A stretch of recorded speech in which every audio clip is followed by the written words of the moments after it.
Season 8 is here, and I'm going to be going over everything that's new in pubs, arena, the battle pass, everything, and sharing my opinions on everything that's new and how it might affect competitive. If you guys are planning to buy the battle pass, please consider using code JivanTV. Speaking of the battle pass, we might as well start there. Honestly, this battle pass is probably my favorite that's ever been released. The first skin that you get in the battle pass is probably my favorite in the game right now, which kind of sucks because it's going to be super popular, but dude, it's straight fire. There's a lot of really cool new skins in this battle pass, but the first one is definitely my favorite. It looks like they're kind of going for an anime vibe, but without that whole shiny anime thing that they've done to other skins in the past. Anyways, I'm not going to break down every single item, but I just scrolled through really quick so you could get a little quick peek. Let's go on to the in-game stuff. I traveled around the entire map and tried to find everything that's new. Let's start with the new tunnel system, bringing back the World Cup vibes. You guys remember when you could fly around in the tunnels during World Cup?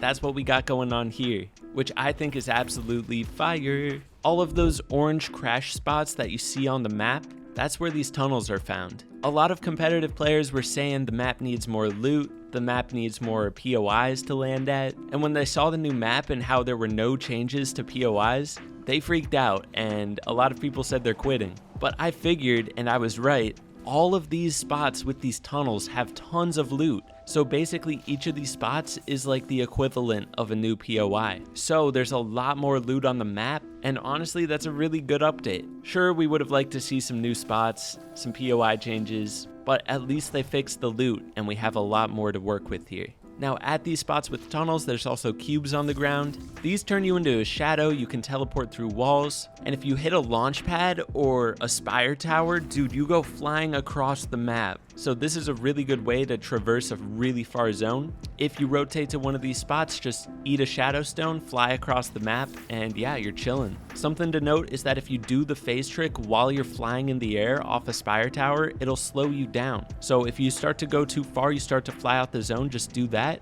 and it'll slow you down and save you. It wouldn't let me pick up and stack the shadow stones, but I was never able to pick up cabbage and stack that back in the day, so I don't know, you might be able to stack these stones. One thing I do know is with fishing, you can stack these in fish form. So I stacked it one game and I wanted to test it out in a fight. Here's how that went. I went into this fight with the only purpose of testing the shadowfish. They can shoot you when you're in shadow form, but you can phase through walls so you could sneak into their box or disengage with these shadowfish. It also heals you up a little bit, so keep that in mind. So one of the biggest changes is called the sideways. In pubs, you'll see a circle on your map at what I'm pretty sure is a random location each game. That circle is going to be the sideways. There's no building, it's low gravity, and you can find chests that have sideways guns such as this AR, a minigun, and I heard Jarian talking about a sideways shotgun and sniper, but I didn't see that yet. There's also little rifts around the map that spawn in these zombies. Those rifts with zombies are in arena, however the circle that spawns at random locations is not. So the only way you can get these sideways guns in arena is by going to these rifts and fighting the zombies there.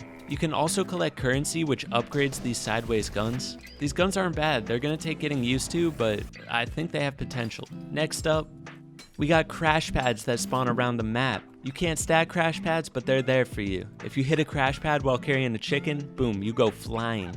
I'd assume if you hit it while shadowed out as well, you will go flying across the map, so could be good rotates. Vending machines are pretty much still the same, however there's a lot of new locations for them. Fortnite.gg will eventually update and have all those locations. Upgrade machines sadly are still the same. It's way too expensive to upgrade at all in arena, so unlucky there.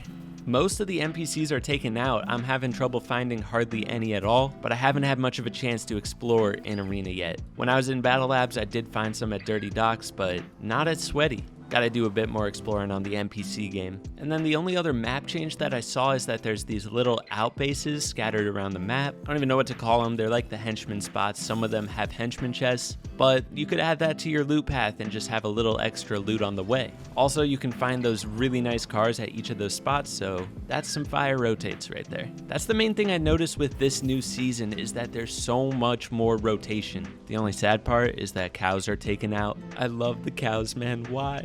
But it is what it is. There's a lot of other new rotates, so still a lot for us to work with. Now let's talk about the new weapons in the game. They took out tax, so no more spam shotguns. Instead, levers are no longer crafted to, you find them on the ground and in chests. Pumps are still the same, and then when you craft a shotgun, it'll now craft into a charge. I actually won a game while playing with the charge here. Someone had a gold one, and that thing was slaying. It hits so hard from such a far distance. Holding angles with this gun is crazy. If you're really good at playing angles, hitting side jumps, predicting where people are going to move in a fight, then charges may be for you.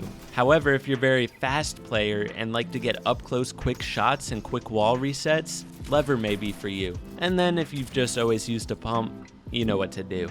I'll probably have a breakdown coming soon to my main channel, JivanTV, on which shotgun is for you based on your playstyle. Now regarding ARs, you can find AUGs on the ground now, FAMASs, and regular ARs, and then you can craft into a suppressed AR. From my understanding, you need at least a blue FAMAS or AR to craft, and from what I've seen, snipers are out of the game, and we have a new auto sniper, which is a semi-auto. You know, you gotta click the trigger each time you shoot. It does about the same damage as an AK, but it's a lot more accurate. So I'm a fan of that new addition. AKs were always a little bit weird. This might be a better new AK, honestly. But at the same time, if you're carrying a chug cannon, minis, shotgun AR, you're not going to want this semi-auto sniper, because how are you going to aim if you get in a 50-50 or up close battle? So I don't know. I don't think a lot of people are going to carry this gun, but it could be really good for getting surge tags. You see somebody in the distance, you just single tap fire them with this thing, could be nasty.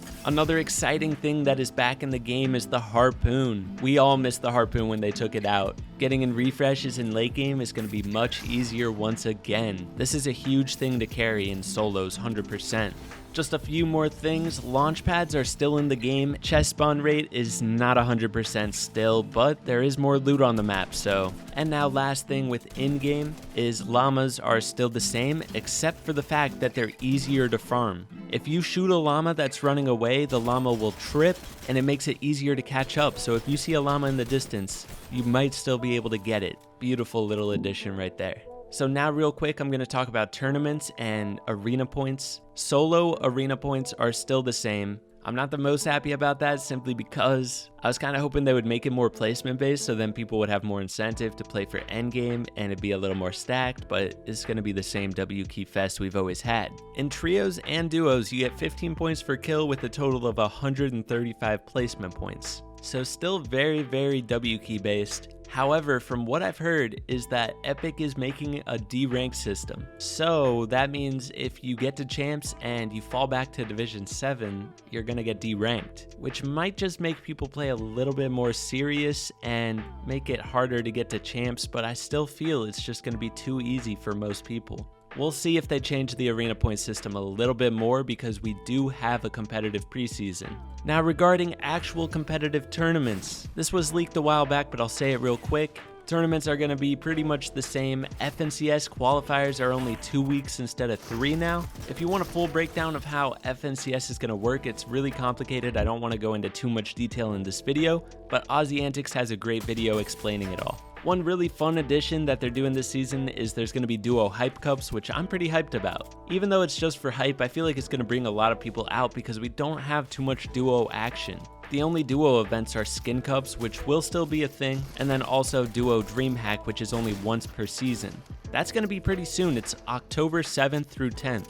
So make sure you plan your duos ahead of time for that. And then we still got the trio cash cups and LTM tourneys. And then there's going to be one additional tourney, a big trio showdown of all the top players at the end of the season. You may be thinking, oh, it's just like last season, there's not much new. But the way I'm looking at it is, there wasn't much new this season, but it seemed like a big cliffhanger for what's going to happen next season. It seems like next season is going to be the start of Chapter 3, and if not, something big's going to happen next season. That would be perfect, because next year there's going to be a whole new FNCS system.